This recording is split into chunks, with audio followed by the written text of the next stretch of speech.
Hello বন্ধুরা, স্বাগতম জানাচ্ছি ভয়ঙ্কর ভ্রমণের আরও একটি নতুন এপিসোডে। আজ তোমাদের জন্য রয়েছে বাস্তবে ঘটে যাওয়া একটি ভৌতিক ঘটনা, যা অসাধারণ ভয়ের হতে চলেছে। তো যদি চ্যানেলে নতুন হয়ে থাকেন তাহলে চ্যানেলটিকে সাবস্ক্রাইব করে দিন, এবং যদি ভিডিওটা পুরোটা শোনার পর ভালো লেগে থাকে তাহলে অবশ্যই একটি লাইক করে দিন। তো আর কথা বাড়াচ্ছি না, সরাসরি চলে যাচ্ছি আমাদের আজকের এপিসোডে।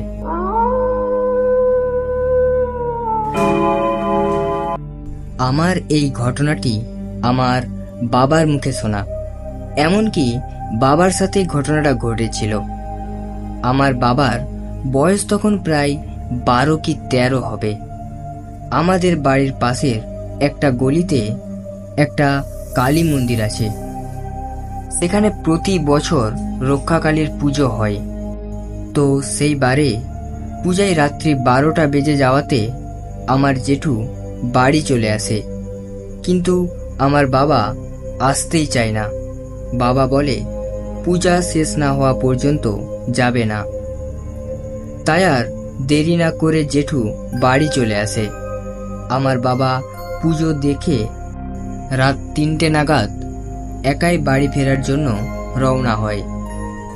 বাবা যে রাস্তা দিয়ে আসছিল সেই রাস্তা দিয়ে কিছুটা আসার পর রাস্তার পাশে একটা বিশাল পুকুর পড়ে। কিছুটা আসার পর বাবা দেখতে পায় ঠিক পুকুরের ওপারে একটা বাচ্চা দাঁড়িয়ে আছে। সে যেন ঠিক বাবার দিকে এক দৃষ্টিতে তাকিয়ে আছে। বাবা লাইট পোস্টের আলোতে হালকা হালকা দেখতে পাচ্ছে। বাবা যত এগিয়ে যাচ্ছে ছেলেটাও বাবার দিকে আরো এগিয়ে আসছে। তারপর বাবা মন্ত্রমুগ্ধের মতো তার দিকে তাকিয়ে হতবাক হয়ে এগোতে থাকে।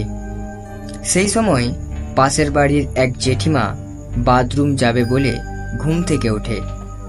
তাদের বাথরুমটা ঠিক রাস্তার কাছেই ছিল। তখন তিনি রাস্তায় দেখতে পায় যে বাবা কারোর দিকে এক দৃষ্টিতে তাকিয়ে আছে, পুকুরের দিকে এগোচ্ছে। তখনই সেই জেঠিমা দৌড়ে বাড়ি থেকে বেরিয়ে আসে এবং তিনি বাবাকে দৌড়ে এসে ধরেন। আর তখনই পুকুরে ঝাঁপ মারলে যেমন শব্দ হয় ঠিক সেই রকমই একটা শব্দ হয়। জেঠিমা সেটা দেখার পর বাবাকে জিজ্ঞাসা করে যে এত রাতে বাবা এখানে কি করছে। তখনও বাবা হতবাকের মতো দাঁড়িয়ে রয়েছে। তারপর তিনি বাবাকে কাঁধে হাত দিয়ে ডাকার পর বাবার হুঁশ ফেরে। তারপর বাবা বলে ওখানে কে যেন দাঁড়িয়েছিল আর সে আমাকে ডাকছিল।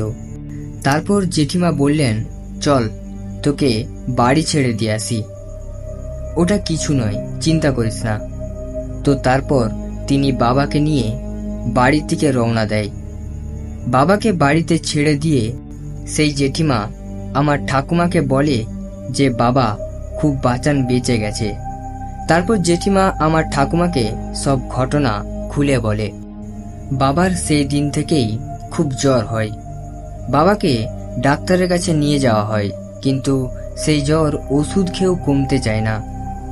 তারপর সেই জেঠিমা বলে বাবাকে মসজিদে নিয়ে গিয়ে ঝাড়া দিতে।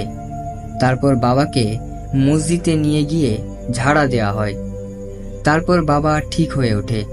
পরে জানা যায় সেই পুকুরে একটা বাচ্চা ছেলে একাই সাঁতার শিখতে গিয়ে ডুবে যায়। তারপর বডিটা 3 দিন পর ভেসে ওঠে। সেই থেকেই ওই পুকুর পাড়ে অনেকেই ওই ছেলেটিকে দেখতে পেত, কিন্তু এখন সেই পুকুর বন্ধ করে ওখানে বাড়ি হয়ে গেছে। এখন আর ওইখানে কিছুই নেই। তো বন্ধুরা, এই ছিল আমাদের আজকের ঘটনাটা যদি ভালো লেগে থাকে তাহলে অবশ্যই একটা লাইক করে দিও, এবং চ্যানেলে যদি নতুন হয়ে থাকেন তাহলে চ্যানেলটিকে সাবস্ক্রাইব করে দিও, কারণ আমি এইরকমই রোমাঞ্চকর সত্যভিত্তিক ঘটনা আপনাদের সাথে আনতে থাকবো।